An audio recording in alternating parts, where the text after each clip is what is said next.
Welcome back to the Podforce One podcast. I'm Miranda Devine, and today we are with Senator Ron Johnson of Wisconsin.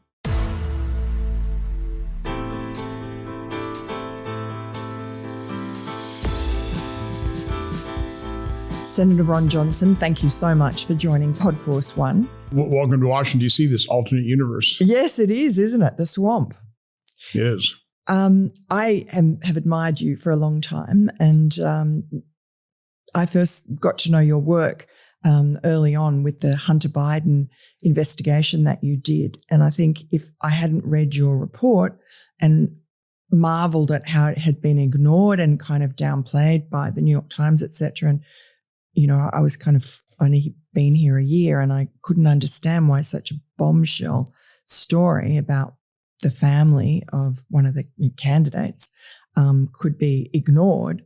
But now, of course, we're older and wiser and we know. But you must look back at your Hunter Biden investigations and realize now that you were so on top of it. You were right. You were prescient. And yet you were sort of powerless to do anything to stop Joe Biden from becoming president. So you understated the complicity of the media when you said they downplayed our report. Right. They called it Russian disinformation. Yeah. You know, that's because our ranking members, Democratic ranking members, Ron Wyden with Senator Grassley and Gary Peters with, in my committee, they wrote a report basically saying our investigation was Russian disinformation. So, I mean, they set the tone, the media, as they always do, the communication arm of the Democrat Party. Yeah. They picked up those exact same talking points. So, yeah, it was way more than just downplaying or not reporting on it. They literally called it Russian disinformation and accused us of soliciting and disseminating Russian disinformation. And this was an obstruction and a claim that was made against you and Senator Grassley all the way through your, I guess, year-long investigation. Just bring us back to the very beginning and why you actually started investigating Hunter Biden's business in Ukraine.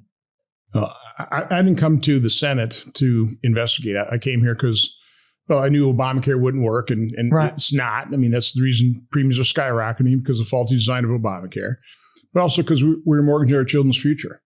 We were $14 trillion in debt at that point. At that point in time, now we're over $38 trillion. So that's why I came here. But through serendipity, I became chairman of Homeland Security pretty early in my Senate career. And that is the Government Oversight Committee for the Senate. It used to be called just Governmental Affairs, and that's what it primarily did. And then with 9/11, it got Homeland Security tacked onto it as well. So you have the responsibility as chairman to look at government. Plus, federal records is within the committee's limited legislative jurisdiction. So when the Hillary Clinton email scandal broke, not only is it my responsibility to investigate corruption within government, but specifically this had to do with federal records and the law she probably broke in terms of the Federal Record Act. So that began my investigatory career. It was my staff that uncovered the editing done to the James Comey exoneration memo, where he changed things from grossly negligent to extremely careless, right, to absolve her of any kind of criminal liability.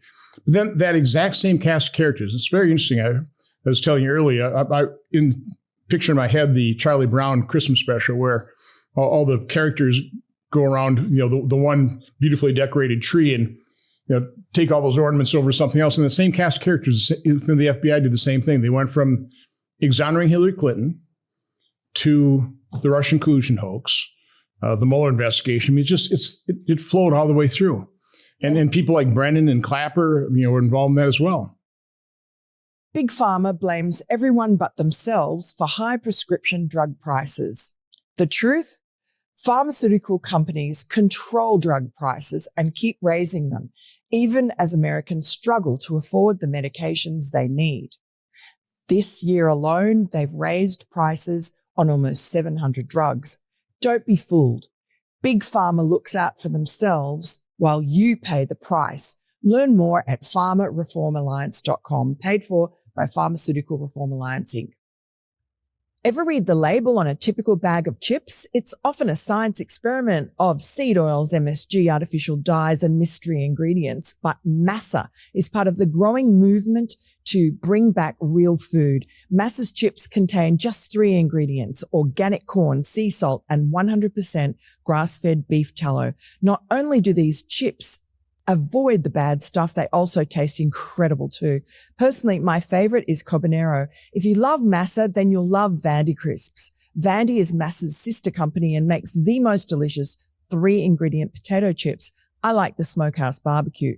Ready to give Massa or Vandy a try? Use code PODFORCE1 for 25% off your first order at massachips.com or vandycrisps.com, or simply click the link in the video description or scan the QR code to claim this offer. Don't feel like ordering online? Massa and Vandy are now available nationwide at your local Sprouts supermarket. Stop by and pick up a couple of bags before they're gone. So the same dirty, corrupt FBI officials who covered up Hillary Clinton's emails also engaged in the Russia hoax. Yeah, Peter Strzok, Lisa Page, all those folks. And were they the same cast of characters that were covering up for Joe Biden in the Hunter Biden saga? Probably. I mean, that gets a little bit murkier. They had the Foreign Influence Task Force. And again, some of these, this is quite a few years ago, so I forget all the details. But, the FBI obviously got Hunter Biden's laptop in December of 2019. Yeah. So they could authenticate it. They knew it was real. Within a week. So fast forward, and we had that Foreign Influence Task Force come with an unsolicited briefing to both Senator Grassley and I separately. I'm walking back from a vote and my staff was coming, well, Senator, you got a briefing of the FBI. What are you talking about? When was that? This was August 6th of 2020. Right. So we get down in the skiff for this classified briefing, and there are probably about 6 or 7 individuals. And they start telling us things that I didn't need to, I already knew these things. Okay, so, okay, yeah. Like what? Well, I mean, you got to be careful about what you hear out of Russia and out of Ukraine, and they're spread disinformation, and I think maybe in that briefing they might have talked about what they were also talking about publicly, that you just might have disinformation about the president's son, or right. And again, I just got ticked off. I mean, I was just actually quite livid. I said, okay, now who asked you to brief us? You're not telling me anything I don't know. You're not telling me anything I need to know. Do you have new intelligence? I mean, so you've asked this briefing. What new information do you have? I mean, what's your sources for this? Well, we can't tell you that. And then when I asked them, okay, now who instructed you to brief us? It's kind of up and down the line, and that's interagency process. And that's all we've ever gotten. So you think that was an ambush by the FBI? And it absolutely was. I mean, it was meant to throw us off the track. And did it? If we heard, no. Except weren't there people in your own Republicans in your own committee that then refused to sign off on subpoenas that you needed? Sure. I mean, it was all the news coverage. It was what our ranking members were doing. Where, we had, I think, an open committee. I think it was Senator Romney, accused me of misusing committee funds for this political witch hunt. Right. I'm not sure that those are the words he used, but that's basically what it was implying. So there were, I could not have gotten a subpoena on the Bidens. As a matter of fact, they blew up our friendly subpoena to Andrei Teleshenko, who wanted to willingly turn over records with Blue Star Strategy. Again, he was under non-disclosure agreement, an NDA, so he couldn't do it willingly. He needed a subpoena. So this is a Ukrainian who had worked for Blue Star Strategies, they could have, the lobbying firm which was helping Hunter Biden in Ukraine. You're aware of that. I know you're not. Not everybody else is up to speed on that thing. But no, this is kind of the corrupt group that was kind of working to cover all this up. But first of all, to actually get Hunter Biden and his connection with Burisma influenced in the Biden administration, in the Obama administration first before that. Did you know that Mitt Romney was also participated in what was called a cake sale to try and get into Ukraine alongside Devon Archer. Devon Archer told me that. Did you know that? I was not aware of that. I knew one of his staff members, Cofer Black, was on the the board of Burisma with so former CIA guy. Exactly what those interconnections are. I mean, I certainly understand why Senator Romney maybe wouldn't want me to find out what all happened in Ukraine within our federal government and U.S. federal officials or U.S. persons. So, do you think that if you hadn't been hobbled, your investigation had not been hobbled, you might have been able to expose more about Joe Biden's involvement in the family influence peddling scheme and thus blow up his candidacy?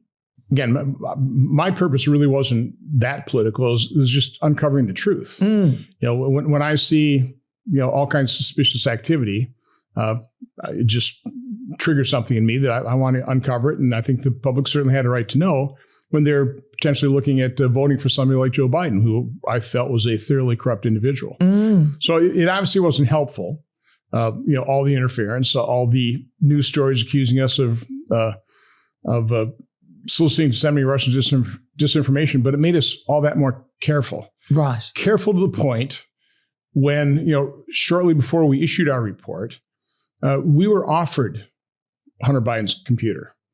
Really? Okay, by McIsaac. Okay, he contacted our offices. He wanted to turn that computer over to us. So John Paul McIsaac is the laptop repair shop owner in Delaware who Hunter Biden abandoned his laptop And of course, he made, I think, copies of the disk drive. So I think he wanted to turn us over. We got one. Yeah. Right. And you got the one that was going to be given to us, but we couldn't accept. Right.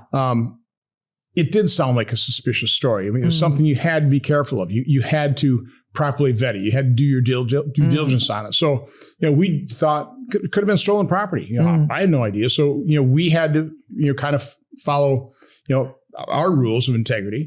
And so what did we do? We reached out to the FBI. So we've been offered this computer. Again, I didn't know anything about the computer before that. FBI obviously did, which is why they briefed us in August of 2020. So was that around August of 2020? You were offered that? This was probably the tail end of September. Right. Kind of right before we were issuing our report, if memory serves. Right. And so we went to the FBI and they gave us the runaround for weeks. Yeah. So, the guy who could answer these questions, he's on vacation for 2 weeks. Sure. And to the point where McIsaac got impatient and turned it over to I think Bob Costello and the New York Post. Yeah. Well, he gave it to. And by the way, which was probably a good thing because we would have had to take weeks, maybe months to authenticate it. Yeah. Just because we just have, again, not that you don't have a very high standard of cooperation, but no, of course. You saw the computer, you knew it was real. Yeah. There was no way that was going to be something. Yeah. But we still would have had to go through all the steps to authenticate it. Yeah. The things that the FBI probably already did in December 19, they weren't going to tell us it was real. No, outrageous. And so now looking back to all the new revelations that came out through James Comer's committee, through whistleblowers, do you look back now and think that Joe Biden is even worse than you imagined? No, I thought he was pretty bad. None of this has come as a surprise to me. I mean, I look at this stuff and I go, duh. Right. It's like, okay, it's finally coming out and that's good. I think history needs to record these things. Yes.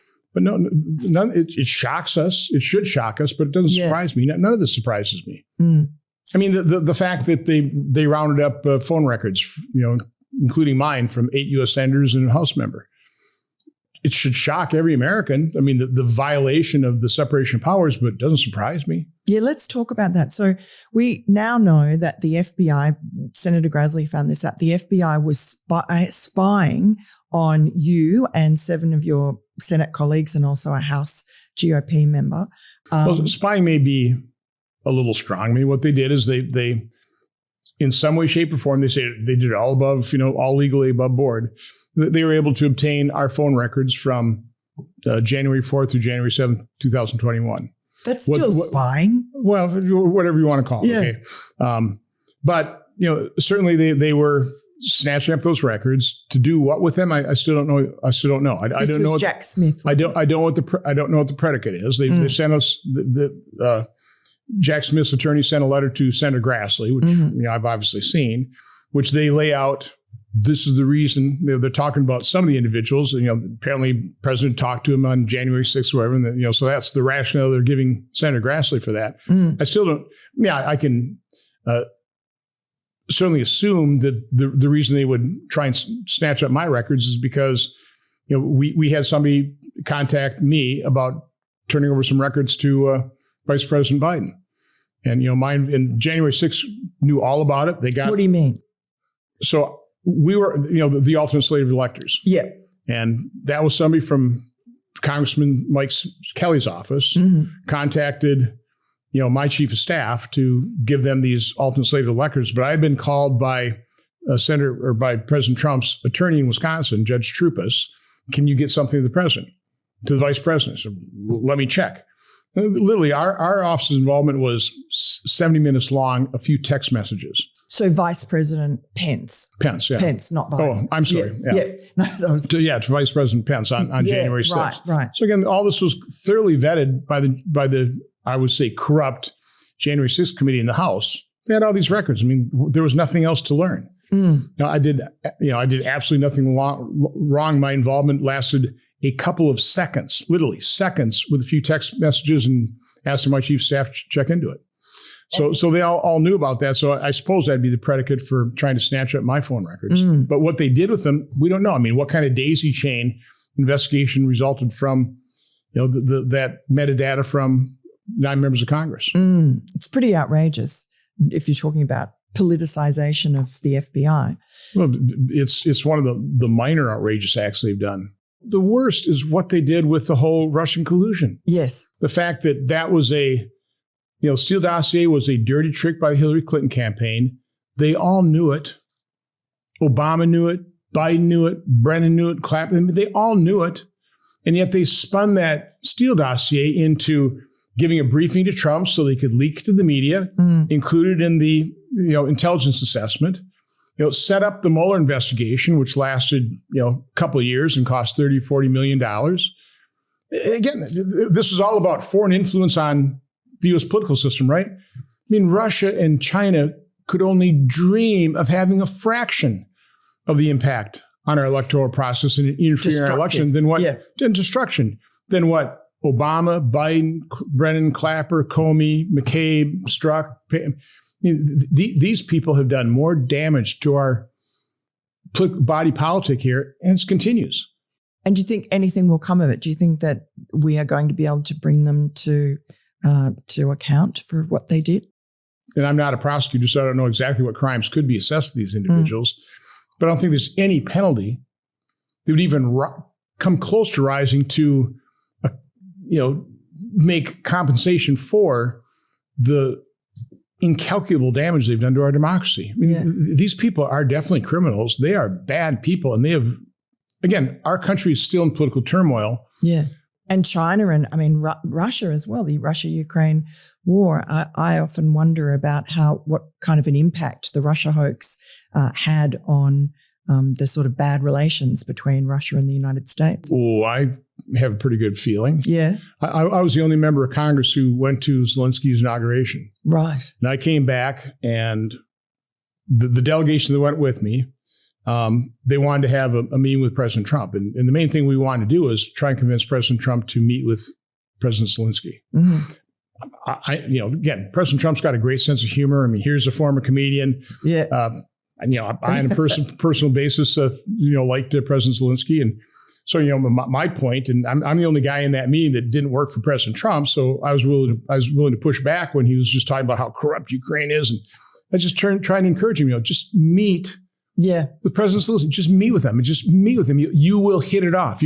You're both basically political neophytes getting elected to high office, presidencies of two countries. Surrounded by reptiles. Exactly.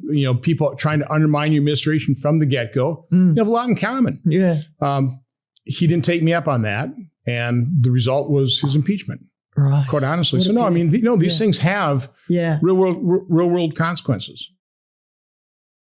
let's go on to the Thomas Crooks, who was the man who tried to assassinate Donald Trump, killed Corey Comparatore in Butler, Pennsylvania last year. I interviewed President Trump in February of this year, and he said at the time he ordered someone, he said, get the Secret Service to tell me everything about Thomas Crooks. I deserve to know. I am entitled to know. He still doesn't know. No, the country still doesn't know anything about this 20-year-old whose social media was scrubbed, who seemed to manage to get a drone overhead beforehand, and who was cremated without an autopsy. What is going on there? And why did you have to subpoena Kash Patel's FBI in July to get any information? You know, it dawned on me. I mean, the older you get, the faster time flies, right? Yeah. And all of a sudden, we're coming up on the 1-year anniversary of the assassination attempt. And you start realizing, well, we haven't got any of this information. Again, my assumption was, and it's always dangerous to assume. Yes. My assumption was, well, President Trump takes office. Yeah. You know, he's obviously interested in this. He's going to make sure that his FBI director and people around him are going to get to the bottom of this. Yeah, I don't like duplicating effort. No. You know, if James Comer's doing something in the House, I mean, let them do it. Yeah. Okay. I've always described myself as a mosquito in a nudist colony. It's a target-rich environment. So I got plenty of things to keep me busy. Yeah. Let other people investigate this.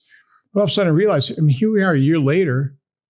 I haven't heard a peep out of this. We still don't know about, you know, what did his social media accounts say? Yeah. I mean, why haven't we unlocked this information? Why doesn't America know more about it? Because again, there's some odd things about it. Yeah. You know, him appearing in commercials for, was it BlackRock? And, you know, just like the other, potential assassin down in Palm Beach. Like, I mean, it's just bizarre stuff. Yeah. I mean, explain this to us. And didn't he also practice guns at the range that a whole lot of federal officials were at? Yeah. Federal agents. So there's information we want to get from, you know, that gun range. There's just a host of information. It took us a long time. I think we're finally starting to get some of the information from the Pennsylvania State Police. But why did you have to subpoena the FBI?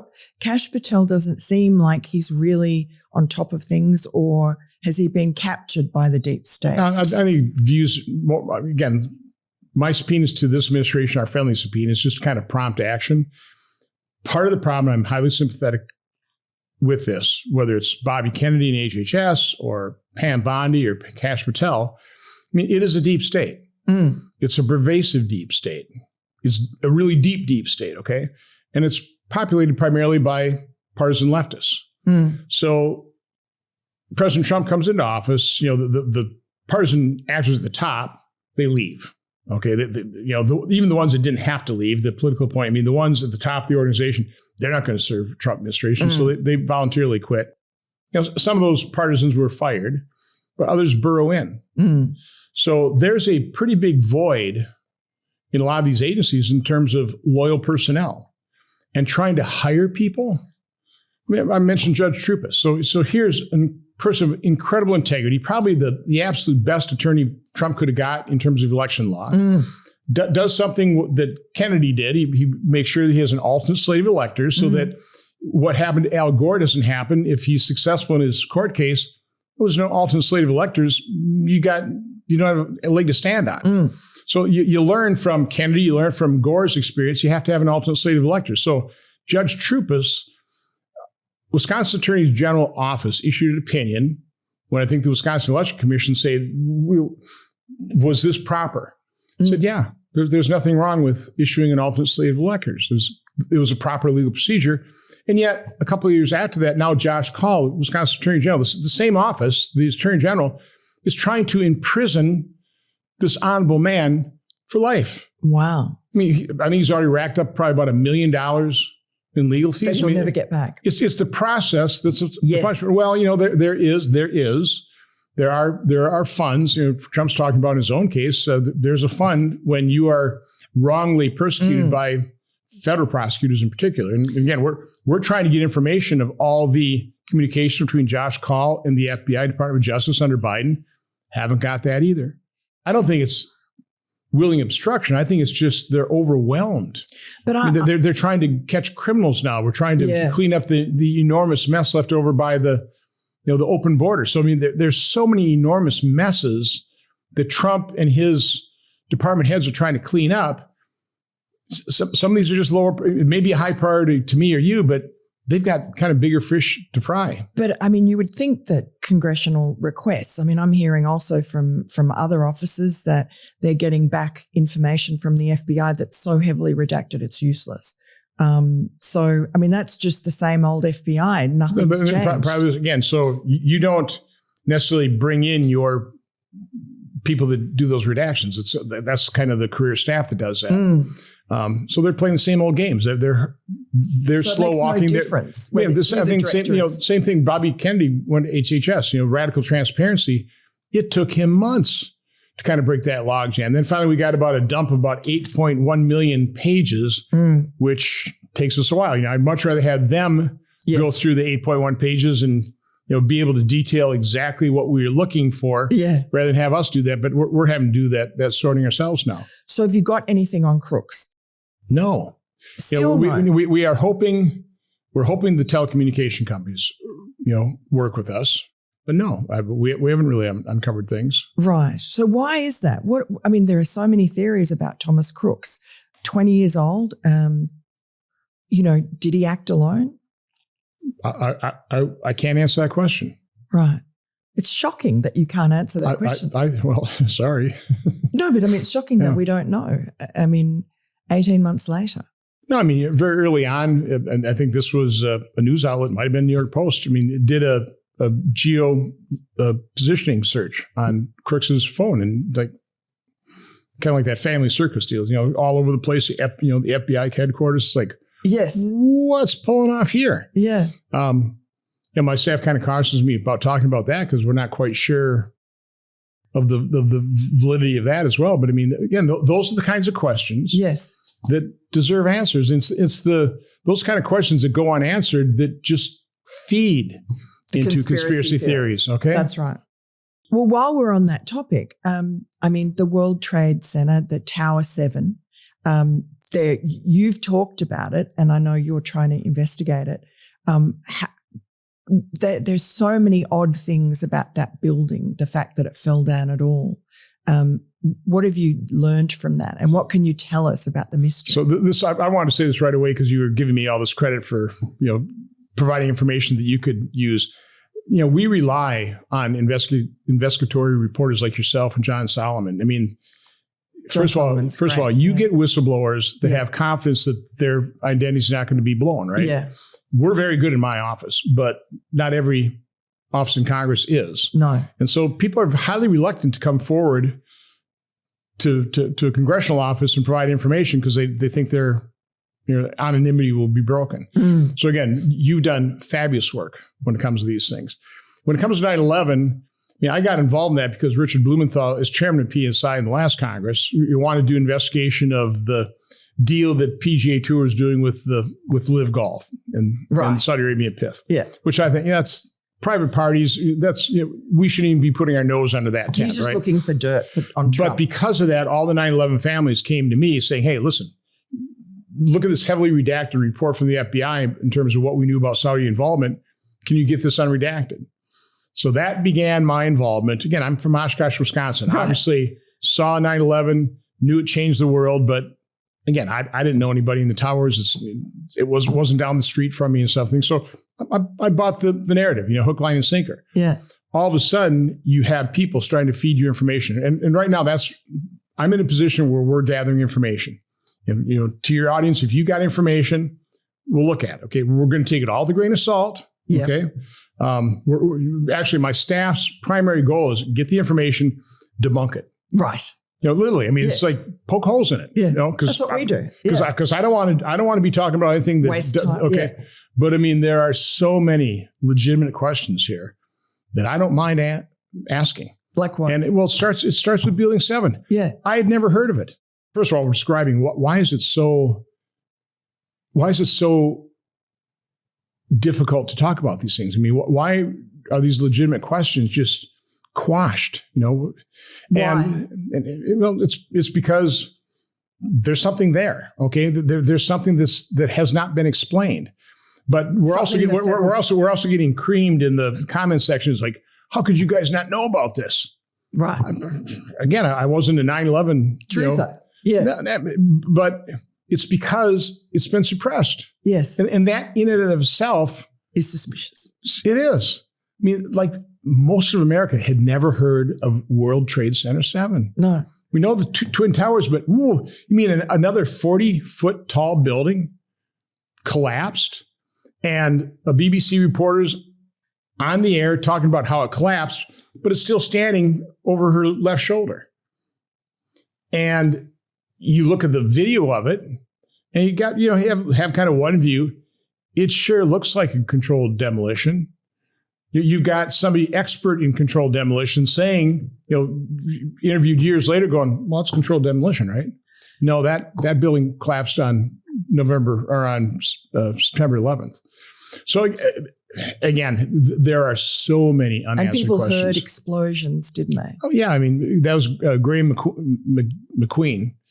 Before he died, he was doggedly looking for every bit of evidence. And he found something like 150 some documented recordings of first responders, reporters that morning of 9/11 saying they heard explosions. And yet the 9/11 Commission, they never talk about it. Right. And this never talks about it. You had, I think Barry Jennings was the gentleman's name, went up, he was in Building 7, had already cleared out, told him to get out of the building, couldn't get out of there because the stairwell between the 6th and 8th floor were blown out. So, I mean, it could be gas explosions or something from the flames. But what was the CIA? Did they have an office in there? I don't have the full list, but there were many very interesting offices. Right. In federal government, secret offices. Different things. So could they have just... Enron, I think a lot of their Enron records is in there, and that, Tucker does a pretty good job of kind of explaining the Enron scandal kind of bookmarks 9/11. So again, I'm no expert on this. I'm not. I can spout enough. All I know is these individuals who've been looking at this, and again, I'm doing it because the 9/11 families, the firefighters, these are people who've been doggedly pursuing this. They've been vilified. They've been dismissed for decades. They deserve the answers. They deserve not to have their questions just automatically dismissed. So again, I would like, I know they're calling for President Trump to appoint a totally nonpartisan, non-political commission. And as I've said, what ought to happen is bring in physicists and structural engineers. I mean, just experts. You don't need politicians. You need people to look at all this information and go, is there a scientific explanation for this? And so what would be the reason, though, that someone would want to use the cover of the 9/11 disaster to blow it up? Well, it certainly got us involved in the Middle East, didn't it? Right. Oh, you're saying the whole thing, not just Tower 7. You're saying the Twin Towers as well. Well, I mean, the whole 9/11. I mean, right. We all knew it changed the world. And, and as a result, it did. I mean, the U.S. went to war in Afghanistan, then Iraq. We talk about the hundreds of thousands of people who lost their lives. Not, Americans lost thousands. Those countries lost hundreds of thousands. So do you think we don't talk about that? I don't know. Right. It certainly changed the world. If Al Qaeda's goal was to get the U.S. out of the Middle East, and that's, of course, what you always hear Osama bin Laden, this is an attack to convince America to leave. He blew that one. That absolutely dedicated to get us in there. But it did great damage to the United States as well. Yeah, I mean, how many thousands of people lost their lives? How many tens of thousands were grievously injured? And the surveillance state. Trillions of dollars, the surveillance state. Yep. So which is also interesting how quickly that Patriot Act was, signed into law. Yes. You're written and signed into law. I mean, that was, somebody had that in their back pocket. Right. Dick Cheney. Somebody. Yeah. And I mean, and it's also been now used against Americans for political purposes by the Democrats, by Obama, et cetera. They loved it. Nine members of Congress, I suppose. I don't know. All full circle. You've come in almost like Mr. Smith goes to Washington, and you will open up investigations and look at things that others have dismissed. And I'm thinking, particularly you were very courageous during COVID when you had a lot of vaccine injured people in, when no one else would talk about it, through the COVID vaccine. And I think you've still kept in touch with them. What have you discovered about the COVID-19 mRNA, what's it called? Anyway, whatever it is. Oh, mRNA. mRNA vaccine. Well, I knew it in 2020 before it ever got its emergency use authorization because I was, first of all, nothing in our response to COVID made sense to me at all from the beginning. It's like, first of all, why don't we have an Operation Warp Speed on treatment? Let's treat this stuff, right? Why are they sabotaging things like hydroxychloroquine? Then, finally ivermectin. It's like none of this made sense. All the shutdowns, the masking, all that. I mean, just none of it made sense. What's going on here? But because of that, I was in early contact with Dr. Michael Yeadon, who worked for Pfizer for 30 years, retired as senior vice president of R&D. His background's in toxicology. And so in those discussions, first of all, he was beside himself when he found out about this mRNA injection. He said, Ron, there's a long list of things we don't put in injectables because they're toxic to the body. So here, I'm finding my colleagues are actually going to design a genetic therapy that's going to turn the human cell into a manufacturing site for something that's toxic to it. So the spike protein. Yeah. So when that happens, what's the body's response? It attacks it. They knew it wouldn't stay in the arm. They had biodistribution studies. There's going to biodistribute all over the body, and so it's going to attach itself to heart cells. And when the body attacks heart, that's inflammation. That's myocarditis. There was no way I was ever going to get that injection. So you never got it? No, there was no way I was going to. Now, again, everybody's pushing it.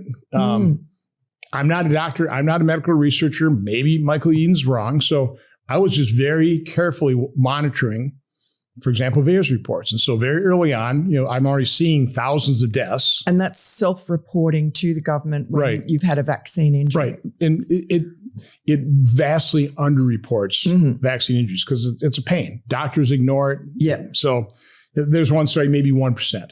So we're already up to a few thousand deaths on VAERS in April of 2021.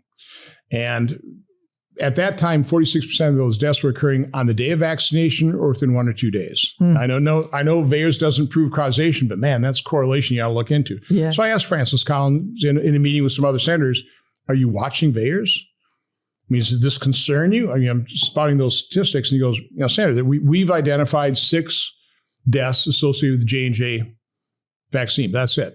The other deaths, Senator, people die. Right. They just blew it off, and they continue to blow it off. And, we're at the state right now that almost everybody's in a state of denial. If you got the shot, you just want to move on. You don't want to think that there's things like turbo cancers or undetected myocarditis or, that neurological issue you have. Well, that's just, again, people get, autoimmune disease. So the medical establishment that pushed it, the federal health agencies that pushed it, members of Congress that cut videos like Steve Colbert, get that shot. Yes. Nobody wants to admit they're wrong. No. And so we're still in this bizarre situation where the injection injuries are still being denied. How many people do you think were killed or died? Well, VAERS shows, I think we're closing in at 39,000 worldwide. But if that's, let's say 10% are reported, that's putting a count in the hundreds of thousands.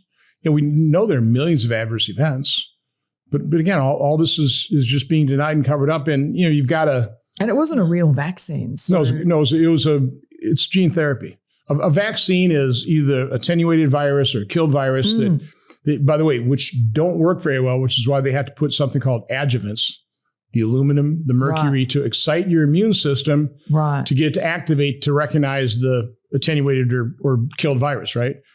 What this does is it's a mRNA. It's modified. It's not real messenger RNA. It's modified so it doesn't degrade. Because mRNA degrades very rapidly. Put into a lipid nanoparticle, which is designed to permeate difficult to permeate barriers like the blood-brain. They knew it would never stay in the arm, and they lied to us. Right. So it biodistributes all over the body. The lipid nanoparticle also then allows the mRNA to enter the cell enters a cell, hijacks the cellular structure, and causes the cell to express the spike protein, which then the body attacks as something foreign to it.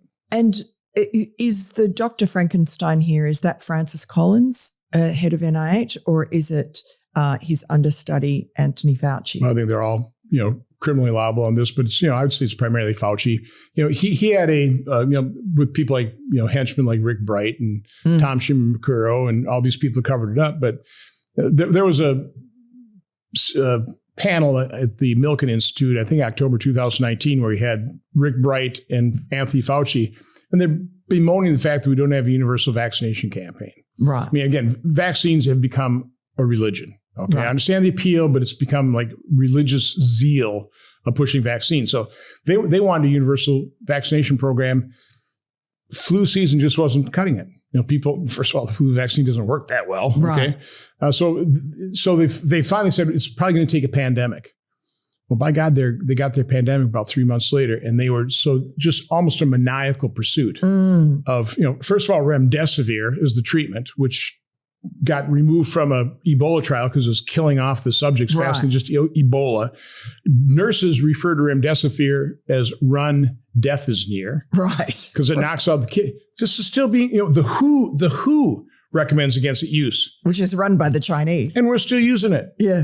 It's still the standard of care. What is it about our medical establishment? They are so unbelievably blind where they don't listen to the frontline nurses. No, we've got our medical establishment is really broken. You've got a big problem because you've got a large percentage of Americans that no longer trust their doctors. Yes. And that distrust is legitimate. I hate to say that because, doctors, they saved my daughter with a serious congenital heart defect, open heart surgery at the age of 8 months. So I have a reverence for doctors and nurses.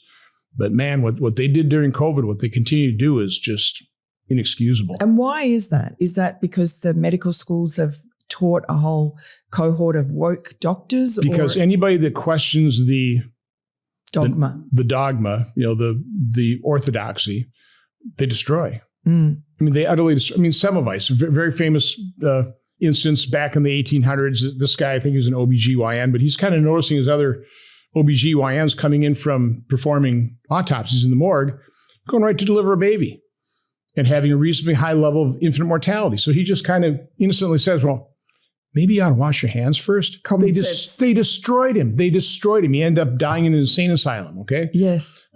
That's just one example, but look what happened to COVID. Yeah. I get Peter McCulloch talking about hydroxychloroquine. Baylor sues him. They fire him. They terminate him. They threaten his medical license. Same with Pierre Corey.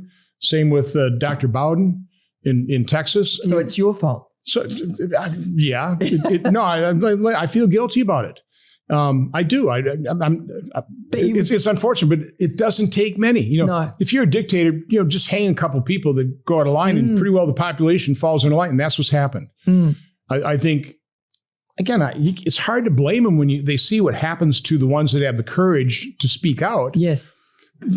A doctor puts in how many years of training and residency?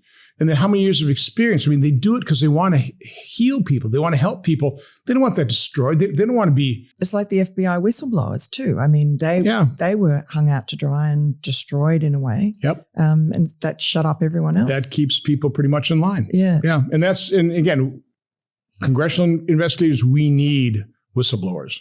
We need investigative journalists to, kind of dig up some of these leads for us. And then we can use, to a certain extent, our limited subpoena power. But part of the problem we have is, and you're seeing here, administrations, no matter what the Democrat or Republican, they look at congressional oversight as, we'll wait them out. Yeah. We've got a job to do here. So they don't prioritize congressional oversight. They don't respect congressional subpoenas because unless they come from Nancy Pelosi, they can wait it out. Then Steve Bannon goes to jail. Absolutely. No, I mean, again, if you're part of the deep state, if you're a leftist, the deep state is incredibly helpful. So what makes you, just going back, I guess, to your background in Wisconsin, you're a businessman. You're not really a politician. And what makes you different from so many other politicians that come here and don't open their eyes and don't tread into these no-go zones that you have? Well, I'm not a politician. I'm a citizen legislator. I didn't do this till I was 55 years old. I'm probably the most unique quality is I'd rather be home. Right. So again, when I first ran, I made two promises. They always get misinterpreted, but I said I'll never vote with my reelection mind. Right. Which means I won't conduct myself worrying about reelection, and I always tell you the truth. Those are my two promises in 2010. Now, they misinterpret that, say, I was going to run for one term. I never said that. I said I wouldn't vote or conduct myself with my election mind. I mean, and that's always been true because I would rather, you don't have to spend much time in this alternate universe to get unbelievably frustrated by it and want to go home. Yeah. So again, that's so why don't you? Why don't you? Well, I was going to, but then nobody else was advocating for the vaccine injured. Right. And I love this country. I mean, there has never been a place like America in all of human history. Yeah. And I couldn't turn my back on it, truthfully. I realize I'm pretty unique. I mean, just the whole debate of the one big beautiful bill. I mean, I was pretty critical of the fact that it didn't meet the moment. Didn't even come close to returning to a reasonable pre-pandemic of spending, right? Yeah. The president wasn't happy with me. No. He said, you're too negative, which I probably was. Yeah. But that's who I am. I'm going to say what I believe. And is that because you're from Wisconsin? Tell us about your family. You're one of four kids. I had a wonderful family. I had two parents of deep faith who loved me. I wish every child could say that. So it was that upbringing. I had, Protestant, straight shooter, clean your plate, don't, always tell the truth, be kind. That's who, that's who I am. That's kind of what Upper Midwest is like. I remember Charles Krauthammer one time came into Kohler gave a speech. I'm originally from Minnesota, and he said, you always hear Minnesota nice, right? Right. And they are nice people. He said, but I say Wisconsin even nicer. And I think that's true. I chose to live in Wisconsin. We're just really nice, decent people. Yeah. And sometimes vote the wrent way, though. In terms of vote left. Oh, well, yeah. We're a deeply divided state. Yeah. When why it comes is to it? politics, I can't explain it. Yeah. And then you worked for your wife's family company for a long time. You were CEO. Well, yeah, we kind of had an offshoot, a supplier to the multinational company that my father-in-law was CEO of. They needed a supplier. They couldn't get a particular type of plastic. So I came over supposedly as the accountant, but I wanted to do everything. We ran the equipment, helped install it, ran it. When we needed a salesman, I went out and sold globally. So we eventually sold that to a British company. Then I bought it back from the British company. And so did that business background, is that part of what gives you your kind of analytical mindset? Oh, it's huge. Yeah. I mean, manufacturing, you're solving problems all the time. Right. So the first thing you know about problem solving is you have to first admit you have one. Mm-hmm. Then you have to properly define it. You got to go through the root cause analysis. The problem in Washington, D.C., everybody's got their bill, right? It's a solution without any data or any information backing it up. It just sounds good, like the Patient Protection Affordable Care Act. It did none of those things, but it sounds good. It destroyed the individual insurance market. It's caused premiums to skyrocket. It didn't even come close to living up to the false promises made. So no, this is a highly frustrating place. It's a data-free zone. It's political talking points. It's rhetoric. It's demagoguery. It drives me nuts. And I'm a very fact-based, data-based driven kind of person. And you hooked up with Senator Grassley pretty early on, didn't you? What was it about him that did you think that you could get something? First of all, we have great staff. Right. And they intermingle. Right. So, my head of my staff director for the permanent subcommittee investigation, he was the staff member who took the whistleblower complaint on Fast and Furious. Oh, wow. Working for Grassley. Right. Okay. So again, it's incredibly important the staff gets along, that they're willing to kind of share in the investigation, sort of share in the disclosures as opposed to having sharp elbows. So it's worked really well. Now, Senator Grassley was obviously kind of investigating the you start forgetting all these names after time, but the whole Ukrainian connection to the U.S., and he was already doing that, and then we kind of merged our investigations. Right, because you've had enormous successes, the two of you together. Again, it's good staff work. Yeah. It really is. I mean, it's they always say your investigation. I always go, no, your investigation. So, and it's rare. I mean, You know that. I mean, there aren't many good investigators. There's a process you go through, and you have to be darn good at it. And you know, and I'm not critical here. Most staffers here aren't in Washington D.C. do investigations. They're here for legislation and other purposes. So, but it also must be hard in a city that voted 94% Democrat to actually find staffers who are able to withstand that sort of negativity that they would get from their neighbours. Their, you know, if they were being actually successful in their investigations. No, but they stay pretty quiet about it, though. Right. They stay behind the scenes. Yeah. But it's a pretty... That's why they call it your investigation. Oh, okay. Yeah. But it's a nasty city, isn't it? I mean, it's difficult to get...